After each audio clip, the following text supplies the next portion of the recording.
বিধ্বংসী আগুনে ভস্মীভূত বারাসাতের গোডাউন। শনিবার সন্ধ্যায় হঠাৎ করেই আগুন লেগে যায় বারাসাতের পীরগাছার একটি প্যাম্পার্সের গোডাউনে। দাউ দাউ করে জ্বলতে থাকে আগুন, কালো ধোঁয়ায় ঢেকে যায় এলাকা। মুহূর্তে পুরো গোডাউন আগুনের গ্রাসে চলে আসে। একের পর এক ইঞ্জিন সেখানে পৌঁছায়। প্রথমে 10টি ইঞ্জিন, পরে 14টি ইঞ্জিন আগুন নেভানোর কাজে নামানো হয়। তারপরেও আগুন নেভাতে বেগ পেতে হয় দমকলকে। গোডাউনে কেমিক্যাল দাহ্য পদার্থ মজুদ থাকায় দ্রুত আগুন ছড়িয়ে পড়ে।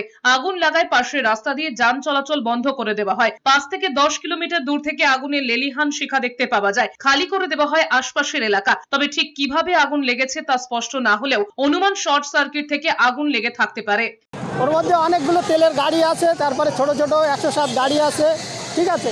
ওর মধ্যে ওইসব মানে বড় বড় 10 টাকা গাড়িতে মাল নিয়ে আসে, এখানে নামায়, এখান থেকে আবার ডেলিভারি হয়।